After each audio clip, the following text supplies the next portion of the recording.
త్వరగా వాడి గతం గుర్తొచ్చేలా చేయండిరా. స్టోరీ కంటిన్యూ చేయరా. వీడి పేరులో ఉన్న సంతోషం వీడి కళ్ళల్లో కనిపించటం లేదు.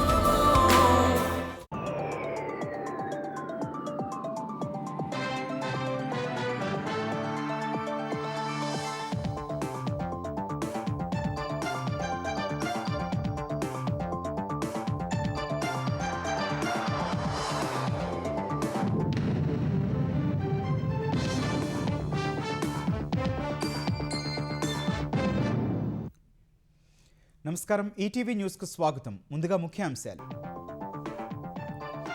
కేంద్ర మంత్రులు కిషన్ రెడ్డి, ఖట్టర్కు రేవంత్ లేఖలు. మెట్రో రైల్పై అధ్యయన బాధ్యతలను వెంటనే ఎస్బీఐ క్యాప్స్కు అప్పగించాలని విజ్ఞప్తి. కాళేశ్వరాన్ని కేసీఆర్కు అప్పగిస్తే రాష్ట్రమంతా నీరిస్తారన్న కేటీఆర్. ఉద్రిక్తతల మధ్య కన్నేపల్లి పంప్ హౌస్ను పరిశీలించిన బీఆర్ఎస్ నేతలు. కమిషన్ల కోసమే బీఆర్ఎస్ కాళేశ్వరం కట్టిందన్న ఉత్తమ్. తప్పిదాల వల్లే బ్యారేజీలు పనికిరావడం లేదని విమర్శ. నీళ్లు నింపే పరిస్థితి లేదని వెల్లడి. స్థానిక సంస్థల్లో కూటమి క్లీన్ స్వీప్ చేయబోతుందన్న చంద్రబాబు. P4ను ఆదర్శ కార్యక్రమంగా ప్రపంచానికి అందిస్తామని కుప్పంలో ప్రకటన. యూట్యూబర్ రావణ్పై ఉపా చట్టం కింద కేసు. పవన్ కళ్యాణ్పై అనుచిత వ్యాఖ్యల వ్యవహారంలో నమోదు.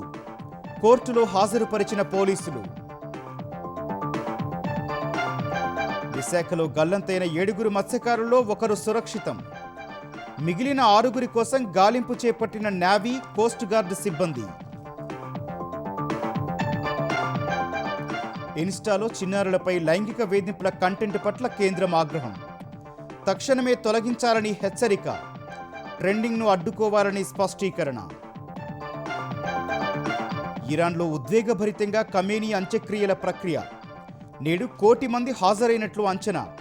కార్యక్రమానికి దూరంగా ఉన్న మొజ్దాబా.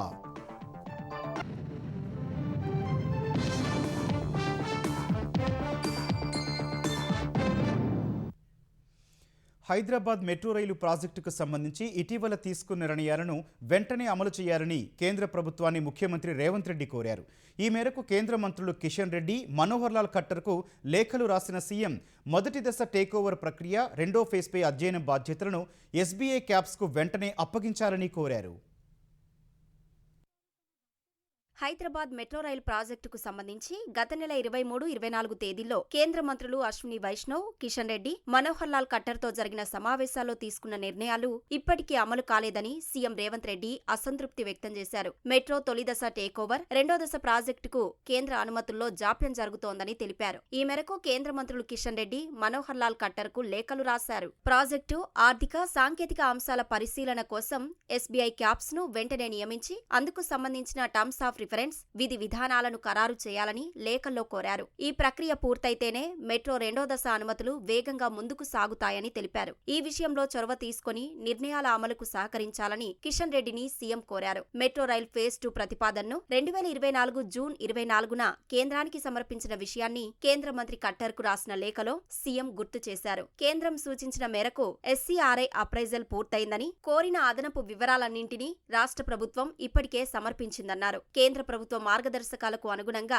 ప్రాజెక్టు ఫైనాన్సింగ్ విధానంలో మార్పులు చేసి అధికారులు లేవనెత్తిన అన్ని అభ్యంతరాలను నివృత్తి చేశామని తెలిపారు. అయితే ఏడాదికి పైగా ప్రతిపాదన కేంద్ర పరిశీలనలోనే ఉండటం వల్ల ప్రాజెక్టు ఆలస్యం అవుతోందని సీఎం పేర్కొన్నారు. ఇంకా ఆలస్యం చేయకుండా మెట్రో రైల్ ఫేజ్ 2కు తుది అనుమతులు మంజూరు చేసి కేంద్ర ఆర్థిక సహాయాన్ని ఆమోదించాలని కోరారు. ఇటీవల జరిగిన సమావేశంలో మెట్రో ఫేజ్ 1 విలువ నిర్ధారణ, ఆర్థిక పరిశీలన బాధ్యతలను ఎస్బీఐ క్యాప్స్కు అప్పగించేందుకు అంగీకరించారు. ఫేజ్ 1 రుణాల పునర్వ్యవస్థీకరణతో పాటు ఫేజ్ 2కు అవసరమైన ఆర్థిక వనరులు, దీర్ఘకాలిక రుణాల సమీకరణపై కూడా అదే సంస్థ అధ్యయనం చేయాలని నిర్ణయించారు. ఇందుకు సంబంధించిన టర్మ్స్ ఆఫ్ రిఫరెన్స్ ను 2 దశలను కలుపుకొని రూపొందించాలని కోరారు. ఫేజ్ 1 స్వాధీనం, ఫేజ్ 2 విస్తరణ ప్రక్రియలు సమాంతరంగా ప్రారంభమయ్యేలా ఎస్బీఐ క్యాప్స్ కు వెంటనే బాధ్యతలు అప్పగించాలని సీఎం కేంద్ర మంత్రులను కోరారు. అయితే ఇప్పటి వరకు ఎస్బీఐ క్యాప్స్ నకు ఈ బాధ్యతలు అప్పగించలేదని, టర్మ్స్ ఆఫ్ రిఫరెన్స్ ను రాష్ట్ర ప్రభుత్వానికి తెలియజేయలేదన్నారు. ఫలితంగా ఫేజ్ 1 స్వాధీనం ప్రక్రియలో జాప్యం సహా ఫేజ్ 2 డిపిఆర్ల ఆమోదం, నిధుల సమీకరణ ఆలస్యమవుతోందని, వ్యయం పెరిగే పరిస్థితి ఏర్పడుతోందని సీఎం లేఖలో పేర్కొన్నారు. హైదరాబాద్ భవిష్యత్ అభివృద్ధి, రవాణా అవసరాలకు మెట్రో ఫేజ్ 2 అత్యంత కీలకమైన ప్రాజెక్టు అని ప్రత్యేకంగా కేంద్ర పట్టణాభివృద్ధి శాఖ, రైల్వే శాఖలతో మాట్లాడి ఎస్బీఐ క్యాప్స్ కు వెంటనే బాధ్యతలు అప్పగించాలని కోరారు. టర్మ్స్ ఆఫ్ రిఫరెన్స్ త్వరగా ఖరారు చేసి తెలంగాణ ప్రభుత్వానికి పంపేలా చర్యలు తీసుకోవాలని సీఎం కేంద్ర మంత్రులకు విజ్ఞప్తి చేశారు. ఎంతటి కరవులోనైనా నీళ్లు ఉంటాయనే నివేదికలతో మాజీ సీఎం కేసీఆర్ కాళేశ్వరం ప్రాజెక్టు నిర్మించారని బీఆర్ఎస్ కార్యనిర్వాహక అధ్యక్షుడు కేటీఆర్ అన్నారు. కన్నేపల్లి పంప్ హౌస్ వద్ద నీళ్లు ఉన్నా కాంగ్రెస్ ప్రభుత్వం కావాలని ఎత్తిపోయడం లేదని ఆరోపించారు. వారం రోజుల పాటు కాళేశ్వరాన్ని కేసీఆర్కి అప్పగిస్తే తెలంగాణ అంతటా సాగునీళ్లు అందిస్తారని పంప్ హౌస్ అప్రోచ్ కెనాల్ పరిశీలించిన తర్వాత చెప్పారు. పోలీసుల అడ్డంకుల మధ్య కన్నేపల్లిని పరిశీలించిన కేటీఆర్ బృందం పంపులను ఆన్ చేయకపోతే 50,000 మంది రైతులతో పంప్ హౌస్ను ముట్టడిస్తామని హెచ్చరించింది. ఆద్యంతం ఉద్రిక్తతల మధ్య కన్నెపల్లి వద్ద వృధాగా పోతున్న గోదావరి జలాలను బీఆర్ఎస్ కార్యనిర్వాహక అధ్యక్షుడు కేటీఆర్ నేతృత్వంలోని ఆ పార్టీ బృందం పరిశీలించింది. తొలుత హైదరాబాద్ నుంచి భారీ కాన్వాయ్తో వెళ్లిన కేటీఆర్ ను పలుచోట్ల పోలీసులు అడ్డుకునే ప్రయత్నం చేశారు. మొదట జనగామ జిల్లా పెంబర్తి వద్ద అడ్డుకున్న పోలీసులు భారీ కాన్వాయ్కు అనుమతి లేదని కేటీఆర్ కు చెప్పారు. అన్ని కార్లను అనుమతించాల్సిందేనని పోలీసులతో కేటీఆర్, బీఆర్ఎస్ నేతలు వాగ్వాదానికి దిగారు. అక్కడి నుంచి బయలుదేరిన కేటీఆర్ బృందాన్ని రఘునాథపల్లి, హనుమకొండ జిల్లా వంగపహాడ్ వద్ద మళ్లీ అడ్డుకున్నారు. 3 వాహనాలతోనే కన్నెపల్లికి వెళ్లాలని సూచించారు. అడ్డుకున్న అన్ని చోట్ల పోలీసులతో బీఆర్ఎస్ నేతలు వాగ్వాదానికి దిగారు. కాసేపు వాగ్వాదం తర్వాత ముందుకు కదిలారు.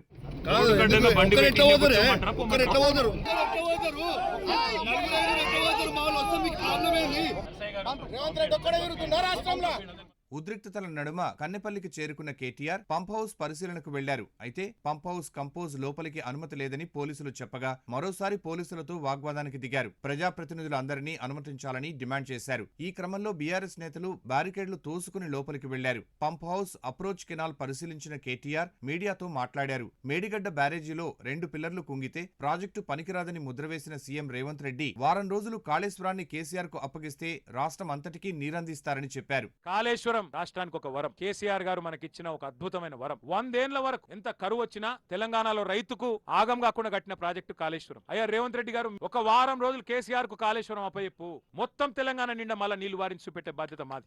1,00,000 క్యూసెక్కులు మీ కళ్ళ ముందు నుంచే పోతా ఉన్నాయి. కన్నెపల్లిలో పంపులు ఆన్ చేస్తే అన్నారం చేరుతాయి. ఎస్ఆర్ఎస్పీ నింపొచ్చు, మల్లన్న సాగర్ నింపుకోవచ్చు, నిజాం సాగర్ నింపుకోవచ్చు, చివరి మడి దాకా కింద కోదాడ దాకా నీళ్లు. హైదరాబాద్ తాగునీటితో సహా పాత 7 జిల్లాలకు ఇయ్యాలి. ఇక్కడ నుంచి సౌలతుంది. రోజుకు 2 టీఎంసీలు ఎత్తిపోయొచ్చు. తెలంగాణ రైతన్నలకు కూడా మేము చెప్తా ఉన్నాం, రేవంత్ రెడ్డి ప్రభుత్వం చేస్తున్న ఈ ద్రోహాన్ని చూడండి. మరి ఈ ప్రభుత్వాన్ని గల్లబట్టి నిలదీయండి. ప్రభుత్వం కనుక దిగి వచ్చి మరి స్పందించకపోతే మా నాయకుడు కేసీఆర్ గారితో సంప్రదించి 50-60 వేల మందితోని కన్నెపల్లి పంప్ హౌస్ ముట్టడించైనా సరే పంపులు ఆన్ చేసే ప్రయత్నం కూడా చేస్తాము. కేటీఆర్ పర్యటన నేపథ్యంలో ఉదయం నుంచి ఉమ్మడి వరంగల్ జిల్లాలోని బీఆర్ఎస్ నేతలు, కార్యకర్తలను పోలీసులు ముందస్తు అరెస్టులు చేశారు. బీఆర్ఎస్ తప్పిదాల వల్ల మేడిగడ్డ, సుందిళ్ల, అన్నారం బ్యారేజీలు పనికిరాకుండా పోయాయని తెలంగాణ నీటిపారుదల శాఖ మంత్రి ఉత్తమ్ కుమార్ రెడ్డి అన్నారు. బీఆర్ఎస్ నాయకుల కన్నేపల్లి పంప్ హౌస్ పర్యటన నేపథ్యంలో కాళేశ్వరం ప్రాజెక్టుపై ఉత్తమ్ పవర్ పాయింట్ ప్రజెంటేషన్ ఇచ్చారు. 3 బ్యారేజీల్లో నీళ్లు నిల్వ చేయొద్దని ఎన్డీఎస్ఏ చెప్పిందని గుర్తు చేశారు. నీళ్లు నిల్వ చేస్తే మేడిగడ్డ కొట్టుకుపోయి అనేక ఊర్లు, భద్రాచలం పట్టణం మునుగుతుందని ఇంజనీర్లు చెప్పారన్నారు. బీఆర్ఎస్ హయాంలో 1,50,000 కోట్లకు పైగా ప్రాజెక్టులపై ఖర్చు చేసినా ఉపయోగం లేకుండా పోయిందన్నారు. 10 ఏళ్లలో నాటి బీఆర్ఎస్ ప్రభుత్వ పెద్దలు సాగునీటి రంగాన్ని సర్వనాశనం చేశారని ఆరోపించారు.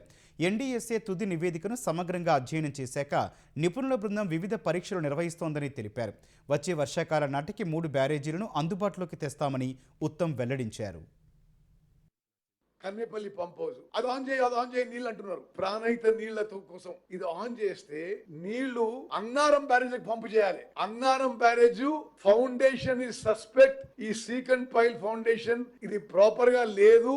ఇక్కడ నీళ్లు స్టోరేజ్ చేసుకోలేము అని స్పష్టంగా ఎన్డీఎస్ఏ 1-10 సార్లు రాసిచ్చిండ్రు. మళ్ళీ అన్నారం నుంచి సుందిలకు లిఫ్ట్ చేయాలి. సుందిల బ్యారేజ్ కూడా అదే సేమ్ సీకండ్ పైల్ ఫౌండేషన్ ఉంది. ఇది కూడా సస్పెక్ట్ ఉంది, వాడలేమని చెప్పి ఎన్డీఎస్ఏ రాసిచ్చిండ్రు. మరి ఇప్పుడు ఆ పంప్ హౌస్ నుంచి నీళ్లు లిఫ్ట్ చేసి ఎక్కడ తీసుకుపోవాలి? మేడిగడ్డ గాని, అన్నారం గాని, సుందిల గాని ఇప్పుడు గేట్లు దింపే పరిస్థితి లేదు. గేట్లు దింపంది ఆ పంపింగ్ లెవెల్ రాదు. వీళ్ళేదో పోయి ఆ ప్రాణిక నీళ్లు చూపెట్టి ఈ పంప్ హౌస్ ఆన్ చేయంటే అసలు మీరు సరిగ్గట్టుంటే ఈ పరిస్థితి దాపరించకపోయేది, అంత బాగానే ఉండేది. తెలంగాణలో నిరుద్యోగులకు రాష్ట్ర ప్రభుత్వం శుభవార్త అందించింది. పోలీసు, అగ్నిమాపక, జైళ్లు, స్పెషల్ ప్రొటెక్షన్ ఫోర్స్ విభాగాల్లో మొత్తం 7,437 ఖాళీలు భర్తీ చేయనున్నట్లు రాష్ట్ర స్థాయి పోలీస్ రిక్రూట్మెంట్ బోర్డు అధికారిక ప్రకటన విడుదల చేసింది. ప్రభుత్వం ఆమోదించిన పోస్టుల్లో పోలీస్ శాఖలోనే అత్యధికంగా ఖాళీలున్నాయి. ఎస్ఐ, ఏఎస్ఐ కేటగిరీల కింద సివిల్ ఎస్ఐ పోస్టులు 148, AR reserve SI 14, TGSP reserve SI 12, SIR CPL reserve SI 3, FEB, ASI 23 పోస్టుల భర్తీకి అనుమతి లభించింది. అగ్నిమాపక శాఖలో 39 స్టేషన్ ఫైర్ ఆఫీసర్లు, 751 ఫైర్ ఫైటర్ పోస్టులు ఉన్నాయి. జైళ్ల శాఖలో 14 మంది పురుష డిప్యూటీ జైలర్లు, 1 మహిళా డిప్యూటీ జైలర్, 196 మంది పురుష వార్డర్లు, 12 మంది మహిళా వార్డర్ల పోస్టులను భర్తీ చేయనున్నారు. స్పెషల్ ప్రొటెక్షన్ ఫోర్స్ విభాగంలో 44 ఎస్ఐ పోస్టులు, 1380 కానిస్టేబుల్ పోస్టులకు ఆమోదం లభించింది. సంబంధిత విభాగాల అధిపతులు హోంశాఖ నుంచి స్థానిక క్యాడర్ల వారీగా ఖాళీల పంపిణీ, రోస్టర్ పాయింట్లు, విద్యార్హతలకు సంబంధించిన పూర్తి వివరాలు ఖరారైన వెంటనే రిక్రూట్మెంట్ నోటిఫికేషన్ను విడుదల చేయనున్నట్లు టీఎస్ఎల్ పీఆర్బీ చైర్మన్ వివి శ్రీనివాసరావు వెల్లడించారు. ఈ ప్రక్రియ కొద్ది రోజుల్లోనే ప్రారంభం కానుందని పోలీస్ రిక్రూట్మెంట్ బోర్డు తెలిపింది. రాబోయే స్థానిక సంస్థల ఎన్నికల్లో కూటమి క్లీన్ స్వీప్ చేయబోతోందని ముఖ్యమంత్రి చంద్రబాబు ధీమా వ్యక్తం చేశారు. కుప్పం పర్యటనలో భాగంగా 3వ రోజు నియోజకవర్గ రైతులు, P4 లబ్ధిదారులు, టీడీపీ నేతలు, కార్యకర్తలు, అధికారులతో వరుస సమావేశాలు నిర్వహించారు. ఈ సందర్భంగా టీడీపీ శ్రేణులకు దిశానిర్దేశం చేసిన చంద్రబాబు క్షేత్రస్థాయిలో పొలిటికల్ గవర్నెన్స్ ఉండాలని స్పష్టం చేశారు. క్షేత్రస్థాయిలో వాస్తవాలను ప్రభుత్వ, పోలీసు అధికారులకు వివరించి సమస్యలను పరిష్కరించేలా చూడాలని కార్యకర్తలకు సూచించారు. పేదల పక్షాన నిలిచే టీడీపీ కార్యకర్తలను ప్రభుత్వ యంత్రాంగం గౌరవించాల్సిందేనని స్పష్టం చేశారు. గత 5 ఏళ్ల వైసీపీ పాలన రాష్ట్రానికి ఒక పీడకల లాంటిదని మండిపడ్డారు. ఎస్ఐఆర్ కార్యక్రమాన్ని సక్రమంగా నిర్వహించాలని, అందరి ఆమోదంతో కుప్పంలో త్వరలోనే సమన్వయ కమిటీని వేస్తామన్నారు. అంతకుముందు P4 మార్గదర్శులు, బంగారు కుటుంబాలతో చంద్రబాబు ముఖాముఖి నిర్వహించారు. P4ను ఓ ఆదర్శవంతమైన కార్యక్రమంగా ప్రపంచానికి అందిస్తామని తెలిపారు. ఇందుకు సమాజంలో ఆర్థికంగా ఉన్నత స్థానంలో ఉన్న 10% మంది కూడా కలిసి రావాలని కోరారు. 1,10,000 మంది మార్గదర్శుల్ని ఐడెంటిఫై చేశాం. 12 లక్షల బంగారు కుటుంబాలని ఐడెంటిఫై చేశాం. ఇప్పుడు ఇది నేను ఒక 20 లక్షల వరకు పోవాలనుకుంటున్నాను. ఒక 2 లక్షల మంది మార్గదర్శులు రావాలి. ఇలాంటి పెద్ద పెద్ద సంస్థలందరినీ కోరుతున్నాను. భగవంతుడు మీకు అవకాశం ఇచ్చారు. మీరు కూడా 10 మందిని పైకి తీసుకురావడం మీ బాధ్యత. మార్గదర్శి వల్ల పేద కుటుంబాలకు న్యాయం జరుగుతుంది. ఆర్థిక అసమానతలు, సంపద సృష్టి, ఆదాయం పెంచడం, అందరికీ మెరుగైన జీవన ప్రమాణాలు కల్పిస్తాం. ప్రకృతి సాగులో ఆంధ్రప్రదేశ్ రైతులు ప్రపంచానికే దిశ నిర్దేశించబోతున్నారని సీఎం చంద్రబాబు అన్నారు. ఆ రోజు త్వరలోనే వస్తుందన్నారు. కుప్పం పర్యటనలో భాగంగా స్థానిక రైతులతో నిర్వహించిన ఆత్మీయ పలకరింపు సమావేశంలో చంద్రబాబు పాల్గొన్నారు. స్థానిక రైతులకు గరిష్ట ప్రయోజనం చేకూర్చడమే లక్ష్యంగా ప్రముఖ సంస్థ ఐటీసీతో కుప్పం ఏరియా డెవలప్మెంట్ అథారిటీ ఒప్పందం చేసుకుంది. దీని ద్వారా కుప్పం పరిసర ప్రాంతాల్లో పండే పండ్లు, కూరగాయల క్లస్టర్లను అభివృద్ధి చేసి వాటిని నేరుగా బెంగళూరు, చెన్నై, హైదరాబాద్ లాంటి మహానగరాలకు మార్కెటింగ్ చేయనున్నారు. ఆధునిక వ్యవసాయ విధానాలను రైతులకు చేరువ చేసేందుకు Visalakshi innovation sustainable value chain సంస్థతో కాడా ఒప్పందం కుదుర్చుకుంది. 4 ఏళ్లలో కుప్పాన్ని పూర్తిస్థాయి ప్రకృతి సేద్యం నియోజకవర్గంగా మారుస్తామని సీఎం చెప్పారు. చిత్తూరు జిల్లా చిగురుగుంట వద్ద ఉన్న బంగారం గని నుంచి పసిడిని త్వరలోనే వెలికితీసేలా చర్యలు తీసుకుంటామని చంద్రబాబు తెలిపారు. ఇప్పుడు ప్రధానమంత్రి గారు కూడా ప్రతి ఒక్క మీటింగ్లో మాట్లాడుతున్నాడు ప్రకృతి సేద్యం గురించి. తొందరలో భారతదేశానికి ఒకప్పుడు మీరు డాక్రా ఉమెన్ దేశానికి దిశ నిర్దేశించారు. ఇప్పుడు కూడా చేస్తున్నారు. రెండోది ప్రకృతి సేద్యం కూడా ప్రపంచానికి ఒక దిశ నిర్దేశించే పరిస్థితి ఆంధ్రప్రదేశ్ రైతులు చేయబోతున్నారు. ఇది నాకు గర్వకారణం అని చెప్పి నేను మీకు తెలియజేస్తూ జై హింద్. ఉదయం మీడియాతో ఇష్టాగోష్ఠి నిర్వహించిన చంద్రబాబు గొడ్డలి పార్టీ నేతలు ప్రత్యేకంగా ఫండింగ్ చేసి మరీ ప్రభుత్వంపై నిత్యం దుష్ప్రచారం చేయిస్తున్నారని మండిపడ్డారు. తనతో పాటు పవన్ కళ్యాణ్పై విమర్శలు చేసేందుకు కొన్ని సామాజిక మాధ్యమాలకు పెద్ద ఎత్తున ఫండింగ్ ఇస్తున్నారని ఆరోపించారు. రాష్ట్రాభివృద్ధి, ప్రజా సంక్షేమం లక్ష్యంగా కూటమి ప్రభుత్వం పాలన సాగిస్తుంటే కుటిల శక్తులు అడ్డుకునే ప్రయత్నం చేస్తున్నాయని మండిపడ్డారు. ఒక వ్యక్తి కోసం విలువైన భూములు, ఖనిజ సంపద బ్లాక్ అయ్యాయని గుర్తు చేశారు. ఆ వ్యక్తి కారణంగా ఓబుళాపురం, ఆంధ్రాక్ సంస్థలు తీవ్ర ఇబ్బందుల్లో పడ్డాయన్నారు. కూటమి ప్రభుత్వం కష్టపడి తీసుకొచ్చిన ప్రతి ప్రాజెక్టును తామే తెచ్చామంటూ వైసీపీ నేతలు అబద్ధాలు చెబుతున్నారని ఆగ్రహం వ్యక్తం చేశారు.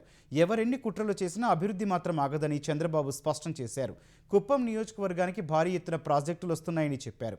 ఇప్పటికే హంద్రీనీవా కాలువ ద్వారా కుప్పం వరకు కృష్ణా నీళ్లు తెచ్చామన్న సీఎం త్వరలోనే గాలేరు నగరి పూర్తి చేస్తామని హామీ ఇచ్చారు. అన్ని ప్రాంతాలు ప్రగతి కేంద్రాలుగా మారేలా ప్రణాళిక రూపొందించినట్లు వెల్లడించారు. పరిశ్రమలను రప్పించడం సహా పర్యావరణ పరిరక్షణకు అత్యంత ప్రాధాన్యం ఇస్తున్నట్లు సీఎం తెలిపారు. CM Chandrababu, deputy CM Pawan కళ్యాణ్పై సామాజిక మాధ్యమాల్లో అనుచిత వ్యాఖ్యల కేసులో అరెస్టైన బచ్చలకూరి జోసెఫ్ అలియాస్ ప్రశ్న రావణ్పై ఉపా చట్టం కింద కేసు పెట్టారు. నిన్న రాత్రి యలమంచిలి నుంచి హైదరాబాద్ వెళ్తుండగా జోసెఫ్ అలియాస్ రావణ్ను గన్నవరం పోలీసులు అరెస్ట్ చేశారు. ఈ ఉదయం ఆయన్ను గన్నవరం పోలీస్ స్టేషన్కు తీసుకొచ్చారు. ఆయనపై పలు సెక్షన్ల కింద గన్నవరం పోలీసులు కేసు నమోదు చేశారు. బిఎన్ఎస్ సెక్షన్లతో పాటు చట్ట వ్యతిరేక కార్యకలాపాల నిరోధక చట్టం ఉపా 39 సెక్షన్ను కూడా చేర్చారు. అనంతరం రావణ్ను పోలీసులు గన్నవరం కోర్టులో హాజరుపరిచారు. విశాఖ తీరంలో తీవ్ర విషాదం నెలకొంది. చేపల వేటకు వెళ్లిన 7 మత్స్యకారుల్లో ఒకరు మాత్రమే సురక్షితంగా ఒడ్డుకు చేరుకున్నారు. మిగతా వారి కోసం గాలింపు చర్యలు కొనసాగుతున్నాయి. ఈ నెల 1న 7 మత్స్యకారులు చేపల వేట కోసం బోటులో వెళ్లారు. అలల ఉధృతికి బోటు తిరగబడిందని, ప్రమాదం నుంచి సురక్షితంగా ఒడ్డుకు చేరుకున్న బోటు యజమాని కారెం చిన్నా తెలిపారు. తామంతా నిన్న మధ్యాహ్నం 12 గంటల వరకు సముద్రంలో వేట సాగించామని చెప్పారు. తర్వాత హార్బర్ వైపు బయలుదేరామని, ఊహించని విధంగా సముద్రంలో అలల ఉధృతి పెరిగి బోటు తిరగబడిపోయిందన్నారు. ప్రాణాలు కాపాడుకోవడానికి తిరగబడిన ఆ బోటును పట్టుకుని వేలాడామని చెప్పారు. మధ్యాహ్నం నుంచి రాత్రి 9 గంటల వరకు బోటును పట్టుకునే ఉన్నామని వెల్లడించారు. రాత్రి 9 గంటల సమయంలో ఆ బోటు పూర్తిగా నీళ్లలో మునిగిపోయిందని, అదే సమయంలో ఓ భారీ నౌక రావడం కనిపించిందన్నారు. ఎలాగైనా ప్రాణాలు కాపాడుకోవాలని ఆ ఓడ దగ్గరకు వెళ్లే ప్రయత్నం చేశామని వివరించారు. అతి కష్టం మీద తాను ఆ ఓడపైకి ఎక్కగలిగినట్లు చిన్నా వెల్లడించారు. గల్లంతైన మిగతా వారి కోసం కోస్ట్ గార్డ్, నేవీ అధికారులు గాలింపు చేపట్టారు. 8 గంటలకి 12 వల్లాసి జరిగిపోతున్నాం. 5 మైళ్ళు ఉంది, వల్ల అలా వేసుకుందాం, నీళ్ళు వేసి కడిగేసి అని చెప్పేసి వచ్చేద్దాం, గాలి ఎత్తుకుంటాను. ఈ ఆట కూడా అయిపోయింది. ఓటు ఏడు అయింది అనుకున్నాం, వెళ్ళి ఆ వచ్చిన వెంటనే తిరగబడిపోయింది. 7 వెళ్ళాము, 6 కనిపించాము పొడికి మీద. మంచి బోర్డు ఉండిపోయాడు. అయితే 5 ఉన్నాం తెల్లారి. ఈ 5 మా పెద్ద నీటంగా చిప్పు కనిపిస్తుంది, అన్నయ్య వెళ్దాం అక్కడికి ఓడ అని చెప్తే, తమ్ముడు నాకు కాళ్ళు కడపక్కలు తెరబడిపోయినాయి, మీరు వెళ్ళండి అని అన్నాడు. 4 వచ్చాం. ఇక్కడికి వెళ్ళాలి, ఒడిసేపు ఉంది. మనం ఈ ముగ్గురు ఏదైనా పోతాను అన్నా అన్నా అన్నా అన్నా నేను ప్రోడక్ట్ జాకెట్ చూశాను. చూసిన వెంటనే లైఫ్ జాకెట్ ఇచ్చాను. నన్ను ఇయ్యాలి దించేసి పైకి లాగాలి. ముగ్గురు శాతం నాకు ఏంటి తెలియలేదు. మరోవైపు ఒడిషా తీరంలో చిక్కుకున్న విశాఖ మత్స్యకారులను రక్షించినట్లు మంత్రి అచ్చెన్నాయుడు తెలిపారు. బోటు యజమాని దానయ్య సహా 10 మంది సురక్షితంగా ఉన్నట్లు వెల్లడించారు. కాకినాడ నుంచి ప్రత్యేక నౌక, హెలికాప్టర్లను రంగంలోకి దించి గాలింపు చర్యలు చేపట్టినట్లు చెప్పారు. మత్స్యకారులను రక్షించిన ఒడిషా మెరైన్ పోలీసులు, మత్స్యశాఖ అధికారులకు మంత్రి అచ్చెన్నా ధన్యవాదాలు తెలిపారు. మత్స్యకారులను స్వస్థలానికి చేర్చేందుకు చర్యలు చేపట్టామని వెల్లడించారు. ఏ రంగంలోనైనా కలిసి పనిచేయడానికి ఆంధ్రప్రదేశ్ సిద్ధంగా ఉందని మంత్రి నారా లోకేష్ చెప్పారు.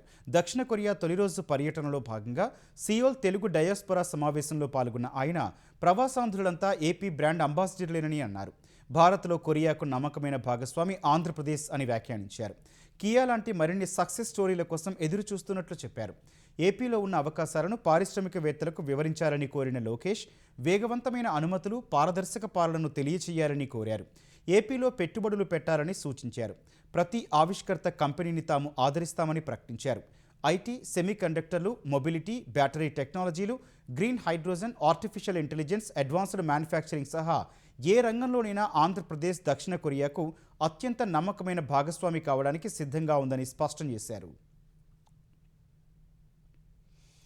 తెలంగాణలో పేదలకు ఉపాధి ఉన్న ప్రాంతాల్లోనే ఇల్లు నిర్మించాలన్నదే ప్రభుత్వ లక్ష్యమని మంత్రి పొన్నం ప్రభాకర్ తెలిపారు. ఔటర్ రింగ్ రోడ్డు పరిధిలో 1,00,000 డబుల్ బెడ్రూమ్ ఇల్లు నిర్మించి పేదలకిస్తామని ప్రకటించారు. హైదరాబాద్ కలెక్టరేట్లో నాంపల్లి, చాంద్రాయణగుట్ట నియోజకవర్గాలకు చెందిన 361 మంది లబ్ధిదారులకు మంత్రి అజారుద్దీన్, ఎమ్మెల్యే అక్బరుద్దీన్తో కలిసి డబుల్ బెడ్రూమ్ ఇళ్ల పట్టాలను అందజేశారు. అర్హులైన వారికి 48 గంటల్లోనే రేషన్ కార్డు ఇస్తున్నామని తెలిపారు. కొత్తగా 2 లక్షల పింఛన్లను మంజూరు చేస్తున్నామని మంత్రి పొన్నం వివరించారు. 1,00,000 ఇల్లు తొందరలో హైదరాబాద్ లో కట్టించే నిర్ణయం ప్రకారంగా ముందుకు పోతున్నామనే మాట మనం చేస్తా ఉన్నాం. ఇవాళ మొత్తం 12,000 గ్రామాలు ఉన్నాయి. 12,000 గ్రామాల్లో ప్రతి ఊర్లో ఇంధనం మిల్లు కట్టిన ఘనత ఈ ప్రభుత్వమైన మాట మనం చేస్తాను. మీ అందరి ఆశీర్వచనం కావాలి. ఇవాళ గ్రామీణ ప్రాంతాల్లో నియోజకవర్గానికి 3,500 ఇళ్ళు మొదటి దశలో, ఇప్పుడు మళ్ళీ 2,000 ఇళ్ళు మళ్ళీ ఇచ్చినాం. పేదలకు సొంత ఇల్లు కళ అనేటువంటిది నెరవేర్చే విషయం లోపల ఈ ప్రజాపాలన ప్రభుత్వం ముందుకు పోతుందనే మాట మనం చేస్తా ఉన్నాం. నల్గొండ జిల్లా చిట్యాల మండలం పెద్దకాపర్తి వద్ద ఘోర రోడ్డు ప్రమాదం జరిగింది. కారును ప్రైవేటు బస్సు ఢీకొట్టడంతో 8 ఏళ్ల బాలుడు సహా 4 మృతి చెందారు. కారులోని మరో వ్యక్తి తీవ్రంగా గాయపడగా నార్కెట్పల్లిలోని కామినేని ఆసుపత్రికి తరలించారు. అతన్ని ఎస్బీఐ ఉద్యోగి ప్రసాద్గా గుర్తించారు. చెన్నై నుంచి హైదరాబాద్ వస్తున్న కారును బస్సు బలంగా ఢీకొట్టడంతో కారు పూర్తిగా ధ్వంసమైంది. మృతులు కాకినాడకు చెందిన వారిగా గుర్తించిన పోలీసులు ప్రస్తుతం వీరి కుటుంబం హైదరాబాద్లో ఉంటున్నట్టు తెలిపారు. మృతదేహాలను పోస్టుమార్టం నిమిత్తం నల్గొండ ప్రభుత్వ ఆసుపత్రికి తరలించారు. ప్రమాదంపై పోలీసులు కేసు నమోదు చేసి దర్యాప్తు చేస్తున్నారు. ఏలూరు జిల్లా ఉంగుటూరు మండలం చేబ్రోలు రైల్వే స్టేషన్ సమీపంలో రైలు ఢీకొని 4 మృతి చెందారు. మృతుల్లో ఒక యువకుడు, 3 మహిళలు ఉన్నట్లు గుర్తించారు. చెర్లపల్లి నుంచి షాలిమార్ వెళ్తున్న ప్రత్యేక రైలు వీరిని ఢీకొనడంతో అక్కడికక్కడే మృతి చెందారు. ప్రమాద తీవ్రతకు మృతదేహాలు చెల్లాచెదురుగా పడిపోయాయి. ఘటనా స్థలికి చేరుకున్న తాడేపల్లిగూడెం రైల్వే పోలీసులు మృతదేహాలను పరిశీలించారు. మృతులు ఒకే కుటుంబానికి చెందిన వారే ఉంటారని అనుమానిస్తున్నారు. ఓ మహిళ మృతదేహం వద్ద షేక్ హసీనా పేరుతో ఉన్న ఏటీఎం కార్డు, మరో మహిళ వద్ద తాడేపల్లిగూడెం ఆర్టీసీ డిపోలో బైక్ పార్క్ చేసిన రసీదు గుర్తించారు. దెబ్బతిన్న స్థితిలో ఉన్న 2 ఫోన్లు గుర్తించారు. మృతదేహాలను పోస్టుమార్టం కోసం ఆసుపత్రికి తరలించారు. దుర్ఘటనపై కేసు నమోదు చేసిన పోలీసులు దర్యాప్తు చేపట్టారు. ఇరాన్ దివంగత supreme leader Ayatollah Ali Khamenei అంత్యక్రియల తొలి ప్రార్థనలు టెహ్రాన్లో అత్యంత ఉద్వేగభరిత వాతావరణంలో జరిగాయి. 1 కోటి మందికి పైగా నల్ల దుస్తులు ధరించి ప్రార్థనల్లో పాల్గొన్నారు. ఫలితంగా టెహ్రాన్ వీధులన్నీ జనంతో కిక్కిరిసిపోయాయి. సీనియర్ ఖమేనీ 3 కుమారులు ముస్తాఫా, మేసం, మసౌద్ ఖమేనీలు తండ్రి శవపేటిక వెనుక నిలబడి కన్నీరు పెట్టుకున్నారు. ఇరాన్ అధ్యక్షుడు Masoud Pezeshkian, parliament speaker Mohammad Bagher Ghalibaf, IRGC chief Ahmad వాహిదీలు కూడా ఈ ప్రార్థనల్లో పాల్గొన్నారు. తండ్రి మరణం తర్వాత ఇరాన్ సుప్రీం లీడర్గా బాధ్యతలు చేపట్టిన మొజ్దాబా ఖమేనీ మాత్రం ఈ ప్రార్థనలకు హాజరు కాలేదు. గత వారం జరిగిన ఆయన భార్య జహ్రా హదాద్ అదిల్ అంత్యక్రియల్లో కూడా ఆయన పాల్గొనలేదు. ఫిబ్రవరి 28న జరిగిన వైమానిక దాడుల్లో మొజ్దాబా తీవ్రంగా గాయపడ్డారని, ఆయన ముఖంతో పాటు కాళ్లు దెబ్బతిన్నాయని అంతర్జాతీయ నిఘా వర్గాలు భావిస్తున్నాయి. జూలై 9న మషద్ నగరంలోని ఇమాం రెజా మందిరంలో ఖమేనీ అంత్యక్రియలు జరగనున్నాయి. ఆ రోజైనా మొజ్దాబా హాజరవుతారా లేదా అనేది సస్పెన్స్గా మారింది. తండ్రి అంత్యక్రియల ముగింపు ప్రార్థనలు స్వయంగా చదవాలని 56 ఏళ్ల మొజ్దాబా భావిస్తున్నట్లు న్యూయార్క్ టైమ్స్ కథనం పేర్కొంది. అమెరికా అధ్యక్షుడు డొనాల్డ్ ట్రంప్ ఇరాన్కు మరోసారి గట్టి హెచ్చరికలు చేశారు. ఇరాన్ మాజీ supreme leader Ayatollah Ali Khamenei అంత్యక్రియలో పాల్గొంటున్న ఆ దేశ నాయకత్వాన్ని కేవలం ఒకే దెబ్బతో అమెరికా అంతం చేయగలదని వ్యాఖ్యానించారు. అలా చేస్తే చర్చలు జరపడానికి ఎవరూ మిగలరని, అందుకే తాను ఆ పని చేయబోనని స్పష్టం చేశారు. తమతో ఒప్పందం కోసం ఇరాన్ నేతలు ప్రాధేయపడుతున్నారని యాక్సియోస్ మీడియా సంస్థకిచ్చిన ఇంటర్వ్యూలో ట్రంప్ పేర్కొన్నారు. ఖమేనీ అంత్యక్రియలు పూర్తయ్యే వరకు చర్చలకు 1 వారం రోజుల పాటు విరామం ఇవ్వాలని ఇరు దేశాలు నిర్ణయించుకున్నాయని ఆయన తెలిపారు. ఈ సమయంలో ఇరు పక్షాలు ఎలాంటి దాడులు చేసుకోబోవని ట్రంప్ వెల్లడించారు. ఖమేనీ అంత్యక్రియల్లో వేలాది మంది ఇరాన్ ప్రజలు పాల్గొని కన్నీళ్లు పెట్టడంపై మాట్లాడిన ట్రంప్ అవన్నీ నకిలీవి కావచ్చని ఎద్దేవా చేశారు. ఇరాన్ ప్రజలు ఖమేనీని అసహ్యించుకుంటారని తాను భావించారని చెప్పారు. అటు అమెరికా 250వ స్వాతంత్ర వేడుకల్లో పాల్గొన్న ట్రంప్ తమ సైన్యం పరాక్రమాలను కొనియాడారు. తన మొదటి హయాంలో అమెరికా సైన్యాన్ని పునర్నిర్మించినట్టు చెప్పారు. చిన్నారులపై లైంగిక వేధింపులు ప్రోత్సహించేలా ఇన్స్టాగ్రామ్లో వస్తున్న ప్రకటనలపై కేంద్ర ప్రభుత్వం తీవ్రంగా స్పందించింది. ఈ తరహా ప్రకటనలను తక్షణమే తొలగించాలని ఇన్స్టాగ్రామ్ మాతృ సంస్థ అయిన మెటాకు కఠిన హెచ్చరికలు జారీ చేసింది. చిన్నారుల లైంగిక దోపిడీకి సంబంధించిన కంటెంట్ను యాక్సెస్ చేయడానికి వీలు కల్పించే అన్ని ప్రకటనలు, పోస్టులను వెంటనే నిలిపివేయాలని కేంద్ర ఐటీ మంత్రిత్వ శాఖ స్పష్టం చేసింది. భారత్లో ఇన్స్టాగ్రామ్ వేదికగా చిన్నారుల లైంగిక వేధింపును ప్రోత్సహించే ప్రకటనలు నడుస్తున్నట్టు ఇప్పటికే విచారణలో తేలింది. ఈ నేపథ్యంలో దీనిపై 7 రోజుల్లోగా సమగ్ర వివరణ ఇవ్వాలని కేంద్రం మెటాను ఆదేశించింది. ఇలాంటి అసభ్యకరమైన కంటెంట్ను ఇన్స్టాగ్రామ్ ఆల్గారిథమ్స్ మరింత ప్రచారం చేయకుండా తగిన దిద్దుబాటు చర్యలు తీసుకోవాలని ప్రభుత్వం మెటాను ఆదేశించింది. నేరారోపణలతో అరెస్టై 30 రోజుల పాటు కస్టడీలో ఉన్న మంత్రులు, సీఎంలు, ప్రధానిని పదవుల నుంచి తొలగించేందుకు ఉద్దేశించిన 130వ రాజ్యాంగ సవరణ బిల్లును వ్యతిరేకిస్తామని కాంగ్రెస్ ప్రకటించింది. ఈ బిల్లు ఆమోదానికి అవసరమైన మెజారిటీ మోదీ ప్రభుత్వానికి లేదని తెలిపింది. జూలై 20 నుంచి జరగనున్న పార్లమెంటు వర్షాకాల సమావేశాల్లో 130వ రాజ్యాంగ సవరణ బిల్లును ప్రవేశపెట్టే అవకాశం ఉంది. ప్రతిపక్షాలపై కక్ష సాధింపు చర్యల కోసమే మోదీ సర్కారు ఈ బిల్లును తెస్తోందని కాంగ్రెస్ ప్రధాన కార్యదర్శి జయరాం రమేష్ ఆరోపించారు. ఓ మంత్రి క్రిమినల్ కేసులో 30 రోజుల పాటు కస్టడీలో ఉంటే 31వ రోజు పదవి నుంచి బర్తరఫ్ చేసే నిబంధన ఈ బిల్లులో ఉన్నట్లు చెప్పారు. నేరం రుజువయ్యే వరకు నిందితుడిని నిర్దోషిగానే న్యాయ వ్యవస్థ పరిగణిస్తుందన్న ఆయన మోదీ, అమిత్ షా హయాంలో దర్యాప్తు సంస్థలు ఎలా పనిచేస్తున్నాయో అందరికీ తెలుసునన్నారు. చట్టసభల్లో మహిళలకు రిజర్వేషన్లు కల్పించేందుకు డీలిమిటేషన్ పేరుతో కేంద్రం మళ్లీ తేరున్న బిల్లు కూడా తగిన మెజారిటీ లేదని జయరాం రమేష్ పేర్కొన్నారు. ఈటీవీ విన్ గుర్తుకొస్తున్నాయి ఒక వింత సామాన్య లోకంలో జరిగే అద్భుతమైన నవ్వుల ప్రయాణంతో రూపొందిన అత్యంత చిన్నగా చేసిన అతి భారీ సిరీస్ మీ ఈటీవీ విన్ లో విజయవంతంగా స్ట్రీమింగ్ అవుతోంది.